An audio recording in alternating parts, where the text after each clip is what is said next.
It was yesterday at 5:36 p.m. that Sheikh Hasina touched down in the national capital. And even now, 24 hours later, she remains in India. And there's no clarity just yet on exactly what Sheikh Hasina's plan is. There were reports suggesting that she's looking to head to the United Kingdom, but sources telling us that seems to have hit a roadblock, as the United Kingdom has said that there's no provision for temporary asylum and in fact advised Hasina to go ahead and take shelter, seek asylum in the nearest safest country, which essentially translates to India. So it looks like for the moment UK is ruled out for Sheikh Hasina, and in such a circumstance what really happens next for her is the question. And where really can she go? Does this mean that her stay in India will be prolonged? As of now, she remains, according to our sources, at the Hindon Air Base in a safe house there, along with a lot of security that's been provided to her. Geeta Mohan is joining us live with more details on this, our Foreign Affairs editor. Geeta,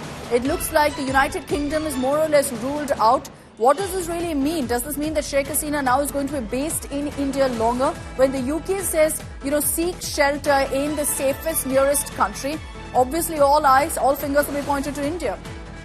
Well, this is a temporary arrangement, as has been stated by Dr. Jaishankar on the floor of the House. This cannot be a permanent arrangement for Sheikh Hasina, and it is not just India's position, which the former Prime Minister of Bangladesh does not understand. She, in fact, understands where India is coming from. So there are country options that the Hasina camp is looking at and looking into. Her own son is in the United States of America, although we know that the country that has fronted an entire campaign against Sheikh Hasina, calling her autocratic and democracy failing in Bangladesh, has been the United States of America. There are reports of where her visa on her private passport is in question right now. The United Kingdom has come out and reiterated UK's immigration rules and norms, wherein, according to the rules and norms, if she's already found a country where she's safe, there is no reason why then she should be looking at London. But for India to have Sheikh Hasina here will not be the best position that New Delhi will be in, because New Delhi needs to engage whoever is going to be in power in Dhaka, even if it is an interim administration of which the chief advisor would be Dr. Muhammad Yunus. We know the kind of relationship Dr. Muhammad Yunus had with the Awami League, the cases against him, the persecution of the man, and therefore it doesn't look or seem like they'd be very happy with India housing and hosting Sheikh Hasina. So there are two options over here. One is for Sheikh Hasina to look at, and her entire camp, to look at countries where she can travel to, whether it's the United Kingdom, Belgium, some are saying, and Finland. They might look at their own procedures and laws in order to allow asylum for the former Bangladeshi premier. The second thing is the onus and responsibility now also lies on India. If India wants Sheikh Hasina to leave India as soon as possible, only because of the politics and the diplomacy that will ensue between India and Bangladesh, should she remain in Bangladesh, in India, then India will also have to follow through with a few countries to ensure and see whether if there can be a third country where Sheikh Hasina can go and live safely. Geeta, just a quick follow-up. You did highlight how diplomatically this doesn't work out for India to really provide any sort of political asylum to Sheikh Hasina. Having said that, has there been any communication given to Hasina? Is there a deadline really that's been communicated from India to Sheikh Hasina? Well, absolutely not. There can be no deadlines between friends. After all, for the decade and a half that India has dealt with and engaged with Bangladesh, if not anything else, Sheikh Hasina has really turned how the security architecture and the security of the borders between India and Bangladesh really look like. You have to own and give due credit to Sheikh Hasina for having turned things around after the BNP was routed out out of power, and Sheikh Hasina with the Awami League came to power. Terrorism almost has come to a notch. Security, when it comes to cooperation between the two sides, is almost near 100%. Real-time intelligence. So you cannot take that away from a friend who right now is absolutely in need. The reason why the first person to meet Sheikh Hasina was none other than National Security Advisor Ajit Doval. So there can be no deadlines for Sheikh Hasina. The two sides must be working together to ensure that this does not become a permanent arrangement, one, and secondly, not even a prolonged arrangement. Okay, all right. Geeta, thanks very much for joining us with those details. Like Geeta highlights for us, permanent asylum being given to Sheikh Hasina doesn't seem to be really a possibility that India is even looking into right now, because we have to engage with the government that is being set up right now in Bangladesh. And this will only foment more trouble. And reportedly, Sheikh Hasina also understands that, which is why right now she's only seeking temporary help from India and is figuring out what her next step is. Let's focus now on what's happening in Bangladesh. Since Sheikh Hasina stepped down as the Prime Minister, fled in a matter of 45 minutes, which we'll tell you about in just a bit, there's been endless violence, rioting essentially, and no sense of law and order. As a result of that, minorities particularly seem to have been the target of protesters. In multiple parts of Bangladesh, there are reports coming in of temples being targeted, of Hindu homes being targeted, and clearly these are targeted attacks that are taking place against minorities. You've had the Indian government taking note of it, with Dr. Jaishankar also mentioning it in Parliament, saying very clearly that it is worrying and that India has taken note of it. A lot of claims doing the rounds that all of this is not true, that minorities are being protected in Bangladesh. Images speak for themselves, essentially, of what's happening in temples right now in the country. आज का कल शाम पे लगभग 5:30 से 5:30 बजे में जो जो जो मसूली है, जो लगभग 500 से 1000 आदमी आया, तो हमारा इधर से घुसकर सब कुछ तोड़ फोड़ किया। साथ से उन लोग हमारा मंदिर पे अग्नि संयोग किया और गन पाउडर और इधर बोमा भी हमको निक्षेप किया। आप देख सकते हैं ये सारी सब कुछ तोड़ फोड़ किया। जो हमारा जो मंदिर का जो सीलिंग वो भी टूट गया, बोम निक्षेप करने के बाद। ये सारे देख सकते हैं, जो हमारा जो विग्रह थे सब कुछ उनको जला दिया, कुछ नहीं बचा। हम किसी की हालत में इधर से हम जान लेकर भाग सकते हैं। देखिए आप सारे के सारा गन पाउडर और बम की जो ग्रेनेड की जो है स्पेलिंग आप देख सकते हो। আপনি কোথায় থাকেন? ছুটুপুর গ্রাম, জিগরা থানা, জহর জেলা। আপনি যাচ্ছেন ওখানে, আপনার পরিবার আছে এখন ওখানে? আছে। আচ্ছা, ওখানে আছে। কিছু বলছে ওরা? পরিস্থিতি কি রকম? বাড়ি মানাকে দিয়েছে, বাইরে বেরিয়ে না, সমস্যা মানাকে দিয়ে চলে বেলে। এখন যেতে কি ভয় লাগছে? ভয় ডর আছে কোথাও? তো ভয়, হিন্দু বলে ভয়। Now, we've been seeing multiple incidents of ISKCON temples spread across Bangladesh being targeted, like the one we just showed you also. So ISKCON priests we've spoken to through the day have lashed out at this persecution and given details, first-hand details of how their temples are being singled out and targeted right now in Bangladesh. क्या वहां पे tension है या फिर ऐसा लग रहा है कि किसी भी वक्त भीड़ आके इन मंदिरों पे हमला कर सकती है या नारेबाजी कर सकती है?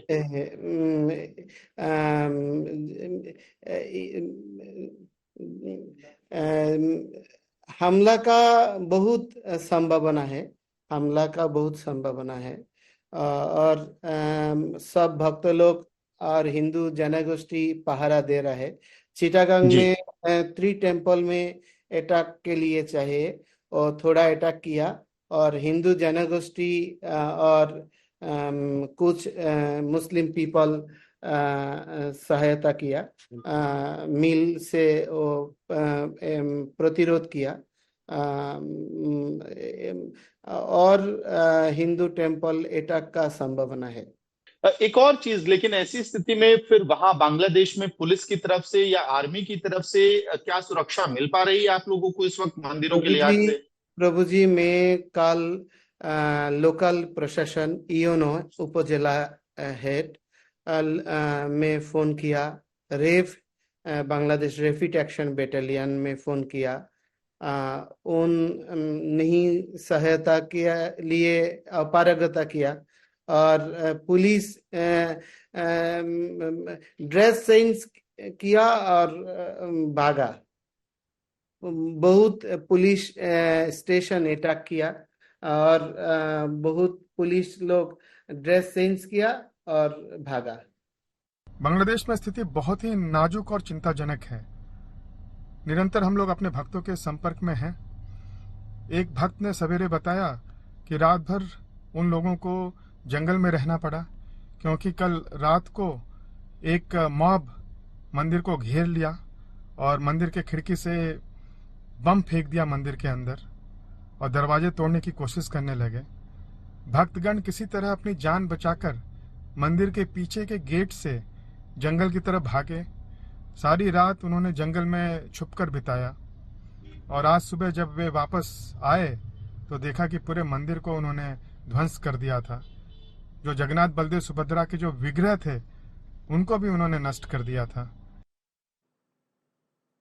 And let's get you details of what the Indian government has had to say about these incidents of minorities being targeted. External Affairs Minister Dr. S. Jaishankar today spoke in both houses of the parliament, essentially briefing the House about the current situation in Bangladesh and how India is viewing what's happening, when he also mentioned that the incident of attacks on minorities, of temples being targeted, of homes being vandalized is extremely worrying. What was particularly worrying was that minorities, their businesses and temples also came under attack at multiple locations. The full extent of this is still not clear. We are also monitoring the situation with regard to the status of minorities. There are reports of initiatives by various groups and organizations to ensure their protection and well-being. We welcome that, but will naturally remain deeply concerned till law and order is visibly restored. We are in close and continuous touch with the Indian community in Bangladesh through our diplomatic missions. There are an estimated 19,000 Indian nationals there, of which about 9,000 are students. The bulk of the students, however, have already returned to India in the month of July on the advice of the High Commission. Now, there have been a whole lot of political reactions also coming in, particularly from BJP leaders based in Bengal, who are now saying that Hindus in Bangladesh must be protected and that the Indian government must step in. আপনারা প্রস্তুত থাকুন, 1 কোটি শরণার্থী পশ্চিমবঙ্গে আসবে। বাংলাদেশে হিন্দু কোতল চলছে। আমি পশ্চিমবঙ্গের মুখ্যমন্ত্রী রাজ্যপালকে বলবো অবিলম্বে ভারত সরকারের সঙ্গে কথা বলুন, কারণ সিএতে পরিষ্কার আছে ধর্মীয় উৎপীড়নের কারণে যদি কাউকে মার খেয়ে আসতে হয় আমাদের দেশ নেবে। এটা অলরেডি পার্লামেন্ট করেছে। আমি আপনাকে বলছি এই পরিস্থিতি যদি 3 দিনের মধ্যে কন্ট্রোল না হয়, জামাতের হাতে, মৌলবাদীদের হাতে বাংলাদেশ যাচ্ছে। 1 কোটির বেশি হিন্দু শরণার্থীকে নেওয়ার জন্য সবাই মানসিক প্রস্তুতি নেন। पूजा स्थान, मंदिर, गुरुद्वारे, इनको नुकसान पहुंचाने की घटना हुई है। 2 काउंसिलर्स की हत्या हो गई, काली मंदिर में आग लगा दी गई। इसको कौन के मंदिर को नुकसान पहुंचाया गया, ये अच्छा नहीं है। एक समय में बांग्लादेश में 32% हिंदू थे, आज तो 8% बचे। अगर उनके ऊपर भी आक्रमण होता है, हमले होते हैं, तो पूरे विश्व समुदाय को चिंता करनी चाहिए, हस्तक्षेप करना चाहिए। Let's bring in Gaurav Sawant, who's joining us live on this broadcast with more details. Extremely concerning, Gaurav, but this is what was expected 24 hours ago when we reported of the unrest taking place in Bangladesh, of Sheikh Hasina fleeing, of her resigning as Bangladesh Prime Minister. It was largely expected that it would be minorities who would pay the price, that rioters would go on these kind of targeted attacks. And these targeted attacks have been a cause for grave concern for India and for people even in Bangladesh. The manner in which Hindus have been targeted across 27 districts in Bangladesh. Bangladeshi newspapers have chronicled how in various districts Hindu homes, Hindu businesses, Hindu temples have been identified and targeted, looted, vandalized, set on fire. The ISKCON temple, a bomb was hurled at it, gold stolen from there. The idols of Bhagwan Jagannath, Balbhadra and Subhadra Devi, they were desecrated. Apart from gold being looted, money was looted from the temple. Temples have been vandalized and Hindus are living in fear. India Today's Suryagni Roy spoke to some of the Hindus who are at the border right now, at the Bangladesh-India border, and many fear after Sheikh Hasina was ousted from Bangladesh. In case the radicals take firm ground, whether it's Jamaat-e-Islami or BNP or those close to them, then Hindus would specifically be targeted. And you heard the BJP leader Shubhendu Adhikari from Bengal saying that India needs to prepare. Perhaps 1 crore Hindus may want to flee Bangladesh and come to India. However, Bangladesh has assured India that security will be provided. Efforts are being made, and there were some unruly elements who took advantage of the situation when the revolutionaries were moving towards Dhaka. That's the time these radical Islamists took advantage of the situation and targeted Hindus. Right now, an effort is being made to protect as many temples and Hindu strongholds as possible in Bangladesh. All right, Gaurav, thanks very much for joining us with those details. There have been several denials that there's been no incident of vandalism, no incident of attacks on minorities, but we've established for you with the kind of reactions that have come in and the places, reportedly 27 districts in Bangladesh where minorities have been targeted. That itself tells you right now that there's clearly a toolkit at play here to go ahead and target minorities, spread fear among them. And it remains to be seen whether now, with all of the warnings that are being issued from global communities, from other countries, whether there will be a clampdown on these kind of incidents. Let's once again talk about what's really been happening in Bangladesh and how there was such a dramatic turn of events in the last 24 hours. Suddenly, amid protests that have been going on for months together in Bangladesh, Sheikh Hasina stepped down as the Prime Minister of Bangladesh. We get you now, in our next report, details of exactly how that played out. Reportedly, Sheikh Hasina just about had 45 minutes to pack her bags and to leave from Dhaka. We get you all the details in our next report. Dramatic last hours of Sheikh Hasina in Dhaka. From holding record stint as Prime Minister to an abrupt and violent end to her 15-year-old rule in Bangladesh. Hasina's world turned upside down when she was asked to leave her own country in 45 minutes. She was asked by Bangladeshi army to pack up her 77 years of life in mere 45 minutes. A rapid deterioration in situation prompted army officials and members of Sheikh Hasina's family to ask her to leave the country over fears for her safety. Hasina, who had occupied the seat of power in Bangladesh since 2009, chose to leave in a hurry. Before fleeing the country, she applied immense pressure on top officials from various law enforcement and defense forces for about an hour to stay put. Army officials revealed that Hasina wanted to record a televised message announcing her resignation, but was not allowed to do so due to the pressing situation. The big fall of the mighty Prime Minister not just signals the end of an era, but the beginning of an uncertain and tumultuous chapter for Bangladesh.